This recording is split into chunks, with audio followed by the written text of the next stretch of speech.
नमस्कार प्रेक्षकांनो, आजच्या एपिसोडमध्ये इथे आता बाप्पाच्या विसर्जनाची तयारी सुरू केलेली असते. तर एका टाकीमध्ये पाणी टाकून त्याच्यामध्येच आता अंगणामध्ये बाप्पाचं विसर्जन होणार असतं.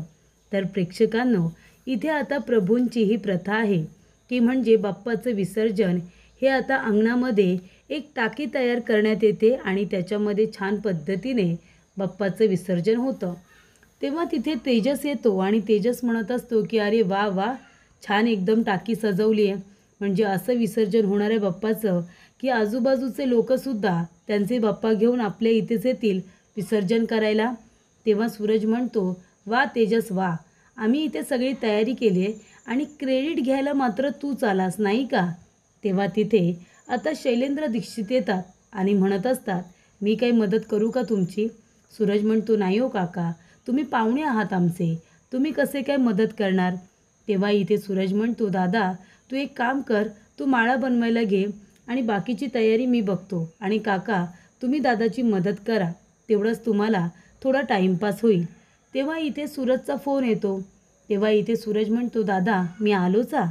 तर इथे पारगावरून नंदू काकांचा फोन आलेला असतो. तेव्हा प्रेक्षकांनो, इथे आता नंदू काका म्हणतात की तेजसराव, तुम्ही म्हणाला होतात ना की तुम्हाला खूप मोठी विटांची ऑर्डर हवी म्हणून तुम्हाला विटा मिळून जातील हां. तेव्हा इथे आता तेजस म्हणत असतो की बरं बरं, पण जरा व्यवहार खूप मोठा आहे, खूप विटा लागणार आहेत ना. नंदू काका प्लीज जरा तुम्ही लक्ष घाला या सगळ्यामध्ये. तेव्हा नंदू काका म्हणतात, नाही मी आहेच, पण ते पैशांचं वगैरे कसं काय करायचं. मी एक काम करतो, पैसे तुमच्याकडे द्यायला येतो. तेव्हा इथे तेजस म्हणत असतो, नाही नको नको, पैसे द्यायला तुम्ही येऊ नका, माझं पारगावला काम आहेच ना, मीच पारगावला येतो. तेव्हा इथे मानसी आलेली असते आणि मानसीने तेजसचं बोलणं ऐकलेलं असतं. मानसी म्हणते, काय पारगावला चाललात तुम्ही, काय चाललं आहे तुमचं, पारगाव बरोबर अजून तुमचं काय कनेक्शन आहे, आता काय तुम्ही नवीन गोंधळ घालून ठेवलात, असं इकडे आता मानसी तेजसला म्हणत असते. त्यानंतर प्रेक्षकांनो, इथे आता दिनेश विचारत असतो की काका तुम्ही म्हणजे तुमचं गाव कुठलं आणि तुमच्या कुटुंबामध्ये अजून कोण कोण असतं, तुम्ही कामाला कुठे होतात. तेव्हा इथे आता काका म्हणत असतात, अहो दिनेशराव, अहो रिटायर माणूस आहे मी, मला काय विचारताय, तुम्ही सांगा तुम्ही कुठे कामाला आहात जावई बापू. तेव्हा दिनेश म्हणतो, काय जावई बापू, मी तुमचा जावई कसा काय. तेव्हा इथे गायत्री म्हणते, का तू जावई का असू शकत नाही. अरे आता मानसीचे काका म्हणजे आपले पण काकाच झाले ना, ती भाची असून ती मुलीसारखी आहे, मग मी सुद्धा मुलीसारखी आहेच की नाही का. तेव्हा इथे आता लगेचच दिनेश म्हणतो, हो अगदी बरोबर, ते तर आहेच. अशा अर्थाने मला जावई बापू म्हणालात का, मला वाटलं तेजस जावई, मी कसा काय जावई तुमचा. त्यानंतर प्रेक्षकांनो, इथे आता तात्या येतात. तात्या म्हणतात, सूरज तू चल माझ्याबरोबर, आपल्याला उत्तर पूजा करायची आहे ना. तेव्हा इथे दिनेश, तू सुद्धा चल. दिनेश म्हणतो, पण तात्या माळा अजून बाकी आहेत. तेव्हा इथे शैलेंद्र दीक्षित म्हणतात, अहो असं काय करताय तुम्ही दिनेशराव, मी आहे ना इथे, तुम्ही जा बरं, मी ह्या सगळ्या माळा करून घेतो, तुम्ही उत्तर पूजा करून या. तेव्हा प्रेक्षकांनो, इथे आता शैलेंद्र दीक्षित बसलेले असतात. तेवढ्यात गायत्री तरी म्हणत असते, हे काय बाबा, आता दिनेशला सगळं कळलं असतं ना, तुम्ही त्याला जावई बापू म्हणालात. तेव्हा इथे आता शैलेंद्र दीक्षित म्हणत असतात, अगं मग पहिल्यांदा भेटतोय ना मी माझ्या जावयाला, मग आता त्याची विचारपूस करायला नको का, कुठे जातो, काय काम करतो, हे सगळं विचारायला नको. तेव्हा इथे आता गायत्री म्हणत असते की ते बरोबर बोलताय, पण आता बास झालं हे सगळं बाबा, तुम्ही घरी परत कधी येत आहे. तेव्हा इथे प्रेक्षकांनो, आता शैलेंद्र दीक्षित म्हणत असतात, हे बघ आता मी आहे तुझ्याबरोबर, आपल्याला ह्या प्रभूंना घरातून बाहेर काढायचंच आहे, पण त्याचबरोबर आपल्याला हे सगळं प्लॅनिंग व्यवस्थित करावं लागणार आहे. पण अगं गायत्री, तुझा एक छोटा मुलगा पण आहे ना, तो कुठे आहे, तू त्याला गणपतीसाठी नाही बोलावलंस का.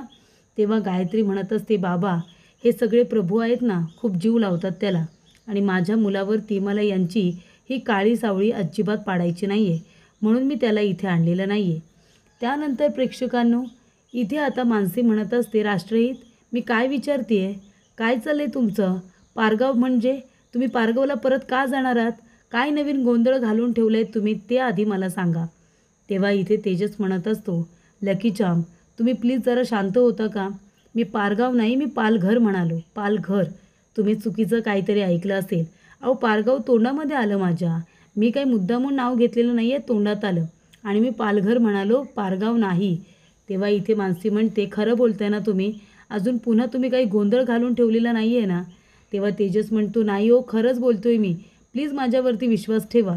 तेव्हा प्रेक्षकांनो इथे आता आभासुद्धा फोनवरती बोलत जात असते.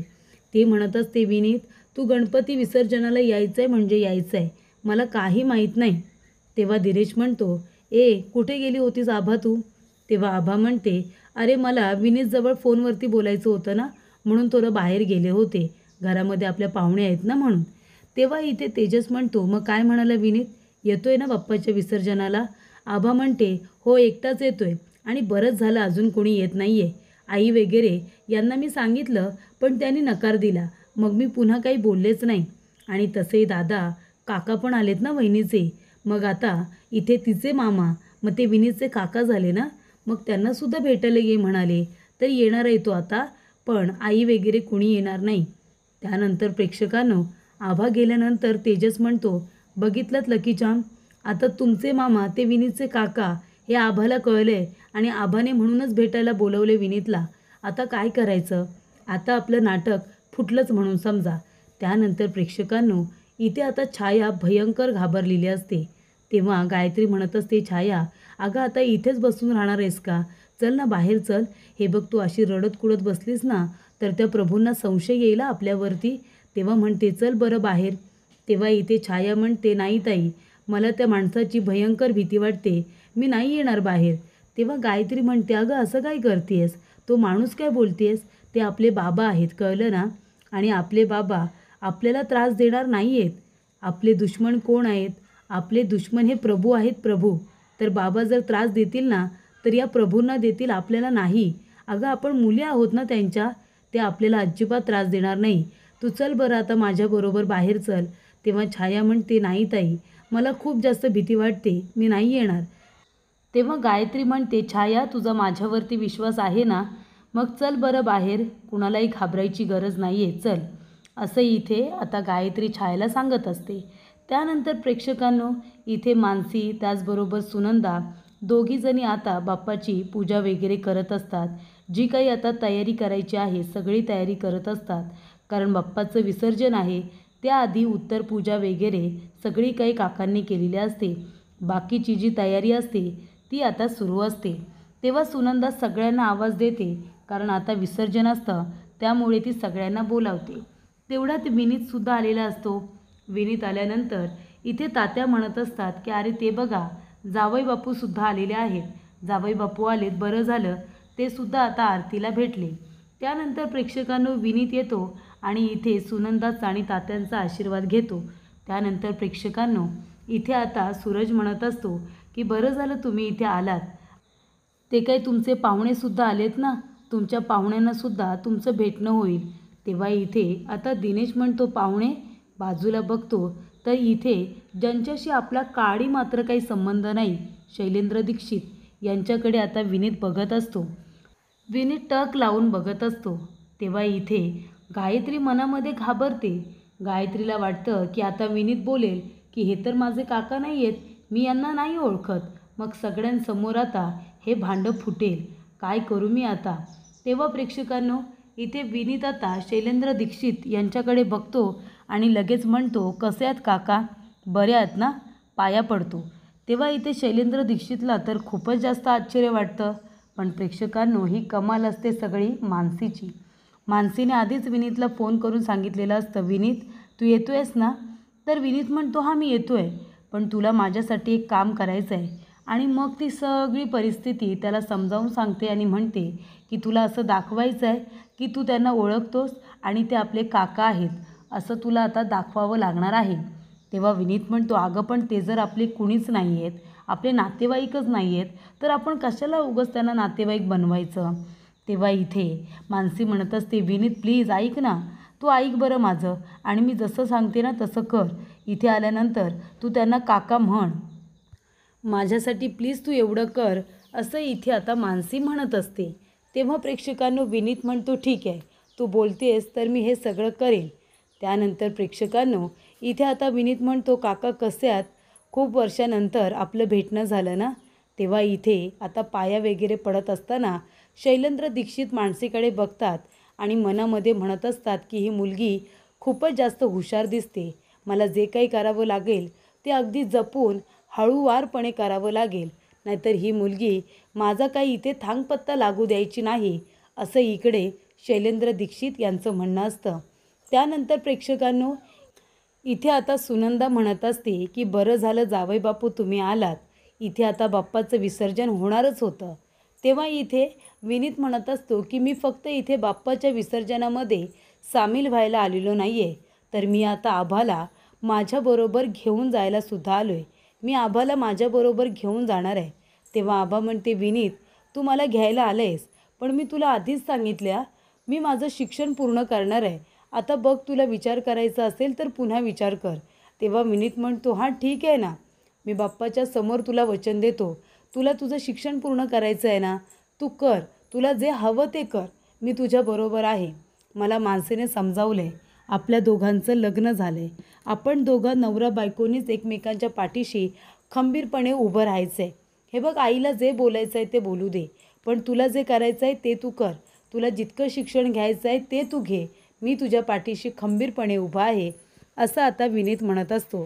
तेव्हा इथे तेजस म्हणत असतो, अरे वा वा वा, बघितलंत ना, म्हणजे आता बाप्पाचं विसर्जन झालं की मग आभाचं सुद्धा विसर्जन होणार. तेव्हा सुनंदा म्हणत असते, मला माहितीच होतं, आता विघ्नहर्ता घरामध्ये आलेत ना, घरातले सगळे विघ्न दूर होतील.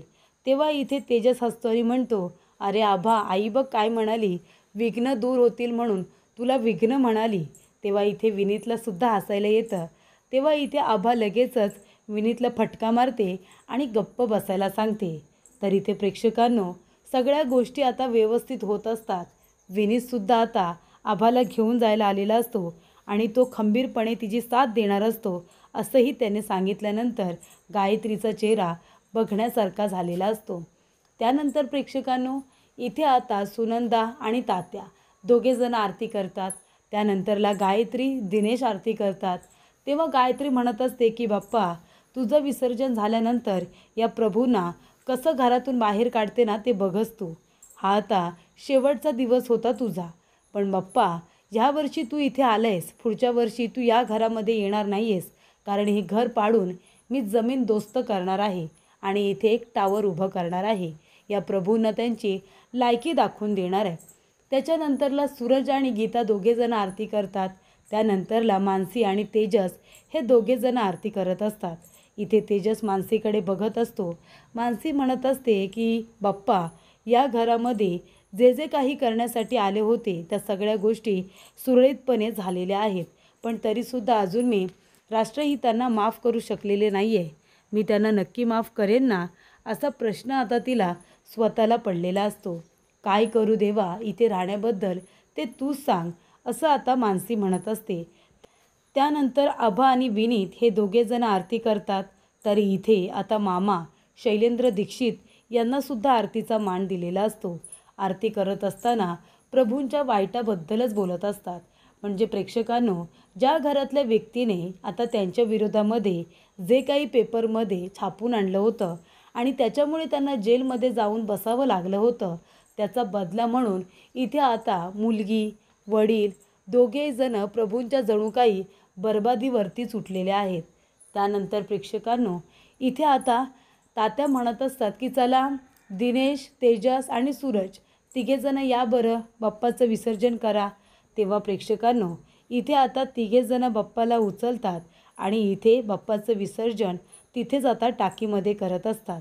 खूपच छान पद्धतीने इथे आता तिघेजण गणपती बाप्पा मोरया, पुढच्या वर्षी लवकर या, असं म्हणत इथे बाप्पाचं विसर्जन फायनली होतं. त्यानंतर प्रेक्षकांनो इथे मानसी येते आणि म्हणते, अरे काका तुम्ही इथे काय करताय? तेव्हा काका म्हणतात, काही नाही, अंगणामध्ये छान गार हवा लागते ना, तेव्हा इथे उभा होतो. तेव्हा मानसी म्हणते, तुम्हाला आमचं अंगण खूपच जास्त आवडलेलं दिसतंय, बरं चला आतमध्ये चला चहा घ्यायला. तेव्हा इथे गायत्री म्हणते, एक मिनिट थांबा, कुठे जाऊ नका तुम्ही. तेव्हा गायत्री म्हणते, प्रभू प्रभू, सगळे प्रभू लवकर बाहेर या. तेव्हा सगळे प्रभू आता खुराड्यातून बाहेर आल्यासारखे खरोखरच त्या खुराड्यातून बाहेर येतात. तेव्हा मानसी म्हणते, काय झालं गायत्री वहिनी, तुम्ही सगळ्यांना असा का आवाज देताय, काय झालं आहे? तेव्हा गायत्री म्हणते, येऊ देत तर सगळ्यांना, मग सांगते. तेव्हा इथे सगळे प्रभू बाहेर येतात. तेव्हा इथे गायत्री म्हणते, एक मिनिट, तुम्ही आता कुणीच त्या खोलीमध्ये राहायचं नाही आहे. तेव्हा इथे तात्या म्हणतात, का का सुनबाई, तूच आम्हाला सगळ्यांना आमच्याच घरातून बाहेर काढलेस ना, आणि आता तेजसच्या हिश्श्यातल्या खोलीमध्ये आम्ही सगळेजण राहतोय, मग आता तू आम्हाला तिथेही राहू देणार नाही आहेस का? तिथूनही बाहेर काढणार आहेस की आम्हाला? किती त्रास देणार आहेस अगं? पाहुणे रावणे आलेत, त्यांच्याकडे तरी बघ. तेव्हा इथे गायत्री म्हणते, सांगितलं ना तुम्ही त्या खोलीमध्ये राहायचं नाही म्हणून.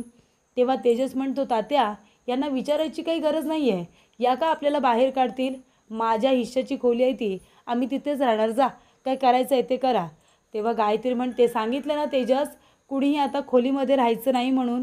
तेजस म्हणतो, का पण तुम्ही का मला आमच्या खोलीमधून काढताय? तेजस म्हणत असतो, लकीचाम बघितलंत ना, अहो 4 दिवस गणपती होते ना म्हणून शांत बसल्या होत्या. आता बघा गणपतीचं विसर्जन झालं तसं यांनी लगेच पुन्हा फणा काढला. बघितलंत ना तुम्ही, फणा काढून लगेच आपल्यावरती उगारला. आता तुम्ही समजवा, नाहीतर यांना समजवायला सांगा, कुणाचंही ऐकणार नाही आहेत त्या. तेव्हा प्रेक्षकांनो, इथे आता मानसी घाबरते, कारण तेजस सगळ्यांसमोर म्हणतो की यांना त्यांना समजवायला सांगा. त्यामुळे इथे मानसी आता तेजसला शांत राहायला सांगत असते.